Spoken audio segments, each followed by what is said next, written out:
Well, welcome, Morgan, and welcome all the folks who are tuning in right now to Manny's Super Civic Cyber Conversations. My name is Manny Yakutiel. This is Morgan Bailey, combination of Bailey's and Captain Morgan. He is this amazing man who's an executive and leadership coach, and we're here to talk about how to be a business owner and leader right now. So we're going to talk a little bit about kind of how to be a good leader and a business leader right now in this time of crisis. What are some strategies, some tricks of the trade? All right, Morgan Bailey. Hi. Awesome. So I just became a sponsor, about a week ago? Yes, I saw that. And I'm on board with this. Thank you. I really appreciate it. Thank you for becoming a sponsor. That's our lifeblood right now. That is what's keeping us open. Well, kind of open. This version of open. So first of all, I want to know where you are because I see some Douglas fir trees behind you. Where are you? Lake Tahoe or something? I am in Lake Tahoe. Yeah. So I came up here about 2.5 weeks ago before they put the lockdown in. And, it hasn't made sense to go back. I actually found out that someone who lives in my house got diagnosed positive. So it doesn't make sense for me to go back. Did they get diagnosed after? I'm just going to do this. I'm going to bring you into my kitchen so I can make myself some coffee while we talk. Were they diagnosed positive after you left or before you left? After. Okay. So I've self-quarantined. Are you worried about their health and well-being? Yes. Everything looks like it's doing okay. Gosh, well, that is something, isn't it? It is. It's interesting times, I think it's, it's a moment we don't expect ourselves to be in. And it's kind of crazy sometimes that we find ourselves there. So I'm curious, Manny, we're talking about leadership and whatnot. You are a leader in this community. How is this opportunity, how has this situation kind of pushed you to adapt as a leader? Well, I have to say, it is kind of stressful. And you and I have argued about whether or not I agree with your characterizing me as a leader. I had said to you that I don't consider myself a leader yet, but that perhaps I have leadership qualities, or I'm training, or I'm in the kind of leadership, apprenticeship. But I think what's been hard is I feel like this is a major opportunity for people who are trying to be a leader or want to be leaders in their community to rise to the occasion and show up. It's a time of crisis. It's a time of tribulation, right? And so I am feeling a sense of responsibility. I'm feeling like a lot of people are watching me, watching us, watching what we're doing. And so that's just like a little bit of added anxiety. I guess my question I'm asking myself, am I doing everything that I can be doing? Am I, helping out as much as I can be helping? Am I taking care of as many people as I can be taken care of? So it's an interesting time to be in a position of leadership, because I think we're all asking ourselves, am I doing everything that I can? Right. So, and I think it's an important point in a conversation I've been having with a lot of people when we're thinking about this, is this desire to want to do something and perhaps always not knowing what to do. And one thing that's really critical is kind of where that energy comes from, right? So if we're kind of spastic and we say, I want to go save, help, do everything out, push out things, throw out Instagram, put out offers and things like that, we may not actually be doing so from a very grounded place. While we're doing something, our impact may be minimal. And so I'm feeling that. I don't know if what your other clients are saying, but I'm feeling a sense of brain drain almost. Yeah. So it's really critical. One of the things at this stage is to give yourself some time to resettle and to ground. Let your actions come from a grounded place. They're going to have a lot more impact, and you're going to be able to sustain that for the longer term. Because if you're burning yourself out, you're going to be shooting energy everywhere, and you're going to get tired. It's funny. I'm hearing from my friends and folks I know in San Francisco that there are two kinds of people. There are folks who are seriously bored because they've been laid off, or their businesses or their companies can't do anything. And then there are folks, and I'd say everyone on my team is like this, and myself included, that are busier than they've ever been because they're either taking on all of the added responsibilities from folks who've been furloughed, or they're trying to do everything they can to save business. So what would you say to the people who feel actually like they're overextended right now and they feel like they have to work extra hard to make it through this time? Yeah, I would say we're running a marathon, not a sprint. Yeah. And I personally had to take about 4 or 5 days of doing nothing, Yeah. to give myself the time to ground, to let my energy come down, and to be clear what actions I wanted to take. What did you do during those 4 days? What did you actually do? I went skiing a little bit. I hiked. I meditated. I read. I actually I had to become okay with not doing anything at that moment. But I also knew that in that moment, I wanted to do everything, and it was kind of like a kid in a candy store. Yeah. And so I think actually giving yourself that time, this thing isn't going to go over, and it's not going to be done in the next 10 15 days. Like, we're looking at the longer term. So being a little more strategic and pragmatic and managing your own energy is really critical. So we talked earlier before the call about the mindset of a leader right now. Can you tell me a little bit of what you're thinking about that? Yeah, absolutely. I mean, so the mindset right now, again, it's the key thing is your mindset to be in a grounded place. Yeah. Okay. That means take your time to ground, take care of yourself. Self-care is really important right now. And then to be able to check in with yourself about kind of where are your fears? What are you sensing? What are you sensing in your body? Where is that energy coming from? Right. Just to become aware of it. You don't necessarily have to change it. And then understand where are the decisions I'm making coming from? Are they coming from a place of fear? Are they coming from a place of insecurity? If that's the case, it's important to step back from that, because we don't make good decisions from that place. Yeah. Okay. And so that's a really critical thing. Now, I would say if you walk away with anything from this conversation, it's that, it's really important to adopt a growth mindset right now, as opposed to a fixed mindset. What's the difference? Great question. So a fixed mindset, right, is in essence looking at the world as it's a specific way. Okay, take for instance your business. Manning's is a cafe that holds in-person events. A fixed mindset would say, well, that's what we do. We hold in-person events, and we're a restaurant, and we're a cafe. So we can't adapt to this. This isn't what we do, right? That's a fixed mindset. A fixed mindset is very linear. It doesn't like change. The reality is we are in a momentous moment of change, so it's got to happen. A growth mindset says, okay, that's great. There's a whole bunch of data points. How do we need to grow and adapt to maximize and best utilize what we do in this moment? Right? Well, I could see an example of that for sure with my business, in that we can do programming that is not limited by physical space or capacity, or someone having to fly to Manning's, right? Like Michael Pollan is doing an event, a talk with us later this week, and 3,000 people are going to be tuning in. And you've been in my space, I can't host 3,000 people. Absolutely. But I have to say, I understand that there's an opportunity here, and I want to be in a growth mindset, but I think I'm also fighting against I think it's not just me. I think everyone is kind of fighting against this feeling like, oh my God, the sky is falling. The world is falling. I'm watching Andrew Cuomo's press conferences, and I'm like, how can I get all excited about, new kinds of planning when I'm nervous that my parents might die? You know what I mean? Absolutely. And I think that's true. So I'll go to an experience that almost everyone has had, is a breakup, right? A breakout? Girl, I got some breakouts right now on the top of my forehead. So breakups are the most break up, not break out.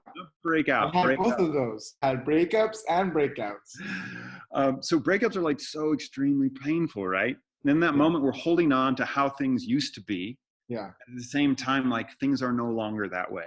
The longer we hold on to how things are supposed to be, that we're holding on to a reality that no longer exists, the more pain we put ourselves through.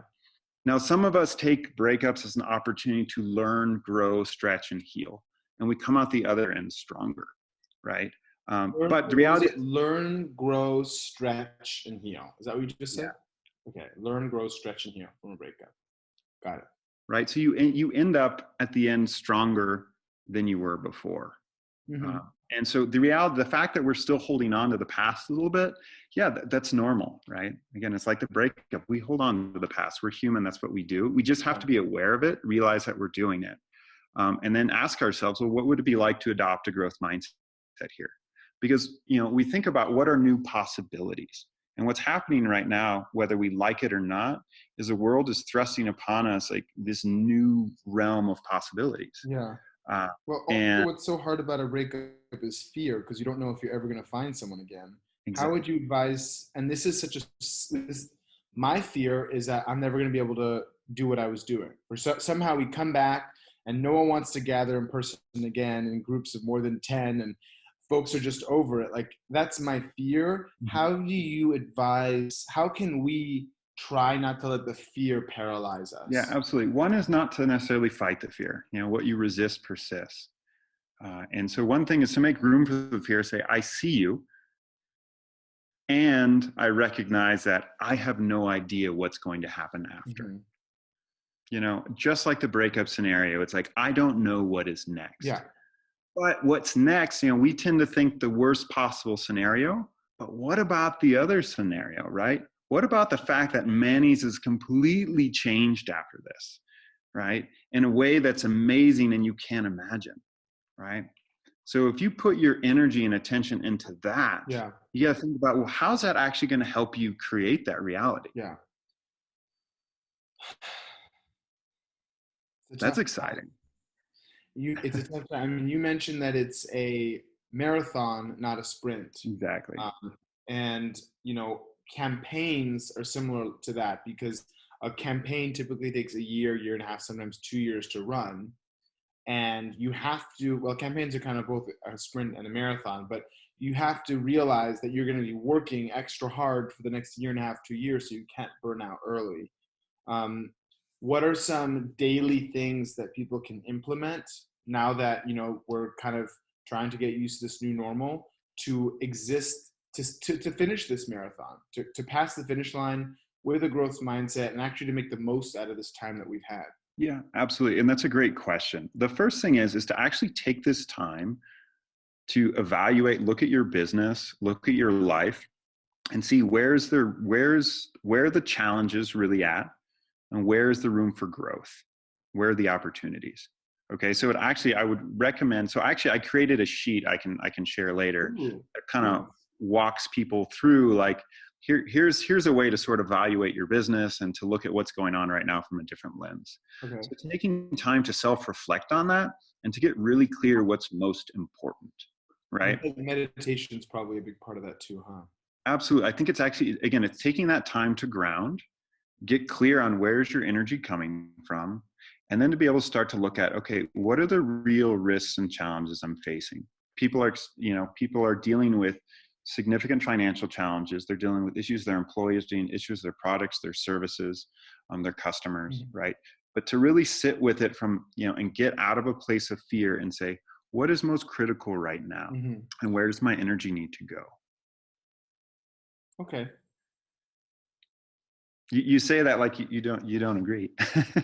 No, I do agree. I've already moved on in my head to the next questions. That's I wanted to give you a second before I just jump into the next thing. Go for it. Fire away. You know how my mind works. I just kind I, of I do. I do. I'm wondering about ethics. I think one Mhm. of the first ethical questions a lot of people have had to make. There have been so many ethical questions, not just for the employers, but also just the average person. Do I take more toilet paper than I need because everyone Mhm. else seems to be taking it? Do I hoard the hand sanitizer? Do I go to work or not go to work? I'm feeling sick. Should I tell anyone? Should I not tell anyone? I'm an employer. Should I raise money from people somehow to pay for my employees, or should I hope that the state can do what they need to do, what they're supposed to do to create a social safety net? The government, should the government reopen at now or in a month or 2 months? Or I feel like right now we're in this like crazy time where so many dilemmas are being posed to us. what's an ethical framework that we should be keeping in mind right now as we all collectively think about ethics and morals and how we make our decisions? Absolutely. And I think that's a great question. And I'm going to bring it back to that idea of being grounded and making sure we're not acting out of fear. Mm-hmm. Right. So fear and scarcity is where that comes from. Like, I want the toilet paper. I need this. I need to force my employees out. Right. When we're not in a place of fear, we can then have conversations. Okay. And these things, these ethical things, like, it's difficult. You're in a business, Yeah. you're losing revenue. There are people who are counting on you. Yeah. And you have to make a decision on, I don't have financial resources for everyone. Right. The first thing is to really get in touch with where is your own intention coming from? Right. Okay. What is the real reality of your situation, both financially and otherwise? Yeah. Okay. Start from a place of grounding in facts, and then say, is there a clear way to move forward here? Okay. And again, you can check in that it feels right. Yeah. Okay. The other thing is these don't have to be conversations that you have inside your head. What I recommend to all of my clients is be in conversation with your employees. Okay. There's a possibility that everyone can move forward in a way that strengthens the bonds in the relationships as opposed to cuts and severs them. Mm-hmm. And how that happens is, are we making decisions out of love or are we making them out of fear? And you can still make difficult decisions out of love, right? You can still, have to say, hey, look, I actually cannot financially support you. What are other ways that I can help support you? Okay. It is interesting too, to just see how I've just been watching the way the public was, because we kind of fell into this somewhat slowly. And at first it was just like, like, make sure you're washing your hands. Then it was like, like, no big events. And it was like, like, we have to not touch each other. And then it was like, boom, the city shut down. Everyone get your groceries now. Before, like, we didn't know if there were going to be grocery stores. And I went to Trader Joe's and it was like lines out the door, and people were like putting like bottles of vodka because they were like, I need to have vodka for when the apocalypse happens. And it was just like, we very quickly all had to, our true natures were displayed very quickly on how we are to operate in an emergency, or what seems like an emergency. Do you feel like, as someone who watches human psychology a lot, you're at this point now where you're proud of what you've seen in our city and in our country, or are you dismayed at some of the behaviors? I think it's a mix. It's a mix of everything. I mean, we both have those sides and qualities to us, right? You've seen some amazing people step up. To be honest, I think there's been some crazy reactions and things like that. But for most part, what I'm seeing is people stepping up. I'm seeing people creating community, people putting things online, people having virtual happy hours, virtual tea parties, people really realizing the power of human connection. Yeah. And I think that's when we think about business, it hasn't been more apparent until now to how much human connection is important in running sustainable businesses, particularly small businesses. Yeah. They really run off that. Yeah. Your ability to garner all the support that you have has come from the fact that you've built strong relationships. Yeah, you're right. I mean, the reason why Manny's is not facing imminent closure is because of our sponsors network, because we're not making money anywhere else.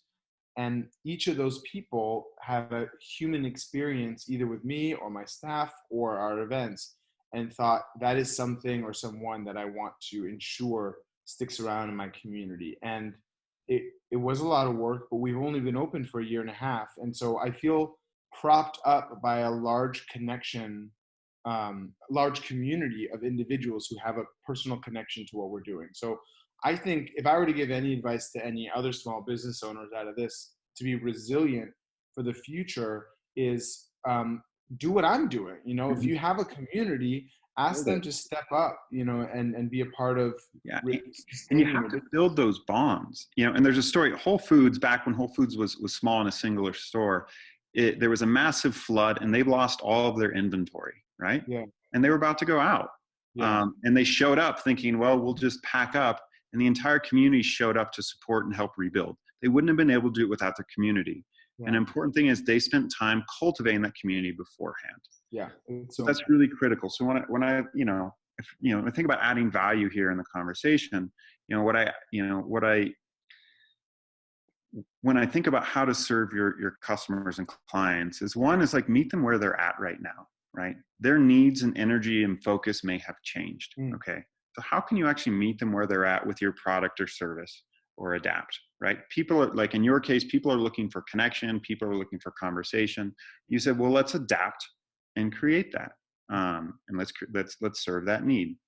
So when you look at what do your clients need, whether you're a restaurant, whether you're a service provider, whether you're a consultant, is to think about, where is your client's energy focused now?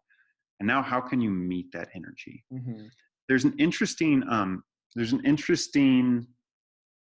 concept in Aikido, which is using your opponent's energy against them, right? Mm-hmm. Your opponent is rushing towards you, and instead of rushing at them, you step aside, move slightly, and then navigate them away.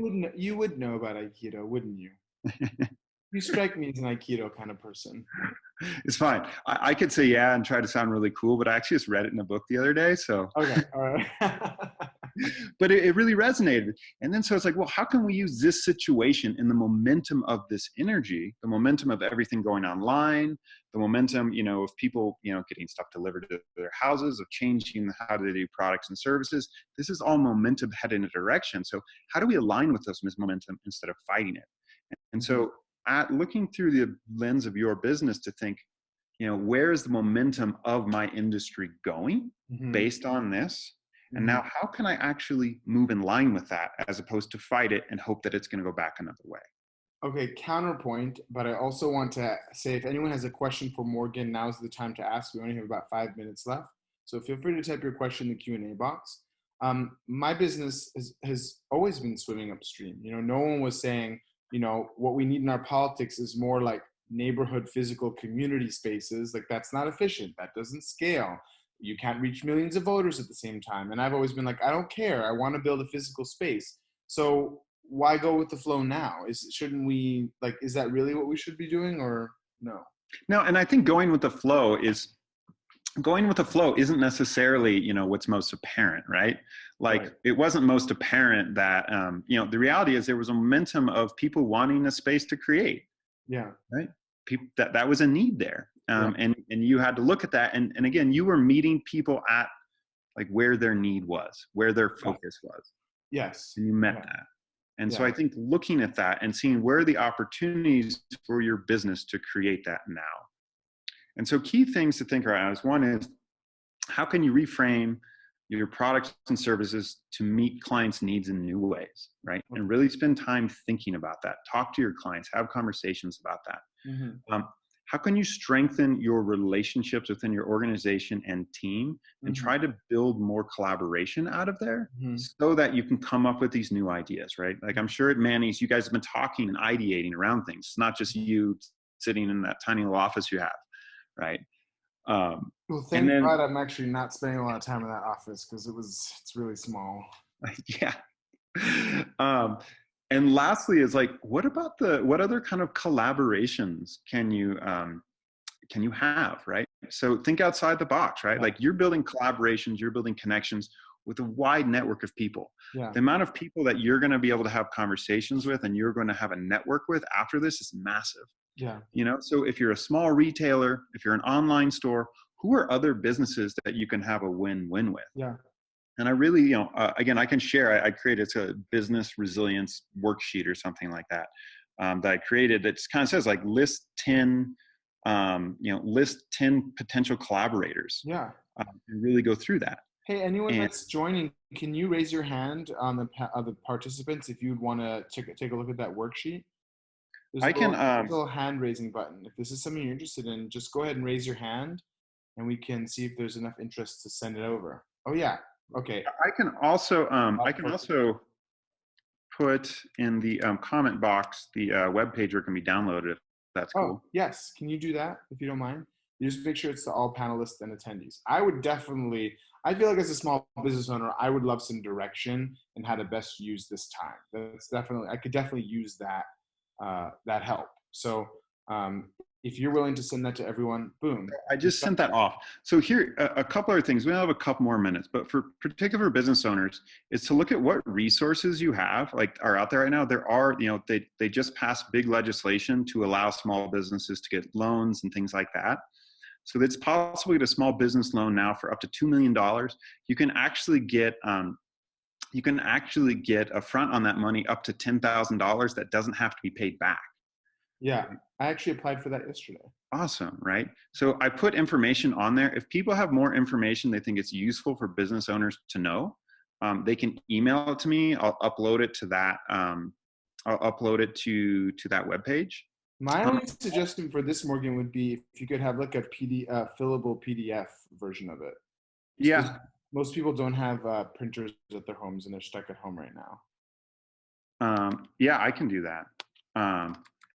Yeah, I've been trying to like just, get stuff out as fast as possible. But yeah, I can. That's a project for me over the next day.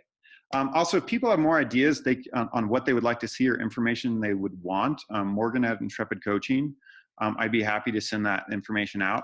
I'm also going to hold a webinar that's a workshop for people to actually go through this worksheet together as a group. I'll put them actually in a small group so people can kind of workshop on that. So there's a link on that webpage to that as well. Mm-hmm. My goal right now is just to add as much value for people to really brainstorm their business, come up with new ideas. Awesome. And yeah. So the best place to get to people have direct questions for you, or if they want to be in touch with you, what's the best way for people to Morgan at intrepidcoaching.com? Yes. Right. Yes. Your email address. Looks like we have 2 questions. Really quick. Someone said chat is disabled, so they don't see any chats. I don't know if that's the case. Can you guys all see the chat? I don't know if anyone can. Operator, did we disable chats for this one? No, the chat should be working. Okay. Sorry, it should be working. Rachel wants to know, do you do one-on-one coaching for small business and organizational leaders? Yes, I do. And you can reach me at morgan@intrepidcoaching.com. Rachel, I'll just type this answer right to you so you can see it. That's his email. And Amit, I'm going to send you, since you can't see it for some reason, I'm going to send you both Morgan's email and the link for the Intrepid. Oh, you got the functionality. Awesome, Amit. Okay, good. I'm glad you can see it. Okay, sweet. Any other questions for Morgan? Oh, Rachel says thank you. You're welcome, Rachel. You're welcome. All right. Well, Morgan, thank you so much. For folks who can see the chat, please consider becoming a sponsor of Manny's and helping me continue doing this and being the lifeblood of my small business. It's $36 a month and we deeply appreciate it. You can tag us at welcometomannys.com and you can reach out to Morgan at intrepidcoaching.com. Morgan, you've been so helpful to me, I have to just say, as a small business owner. Our walks have been really, really wonderful and great to look forward to. You have a very calming presence, and you've given me the time and opportunity that I need to take stock of what I'm doing. And so I just want to say publicly how much I appreciate you and the work that you do, and I wish you health and happiness during this time. Oh, man, I really appreciate that. I appreciate, despite the fact that you don't think you're a leader, I do. And I appreciate all that you bring and the amount of people you've been able to reach and touch through this crisis. I think is amazing. And I look forward to continuing to support you however I can. Thank you, Morgan. Thanks, everyone. Please do become a sponsor if you can. Please reach out to Morgan if you're able, and have a great rest of your day. Thanks, everyone. Bye-bye.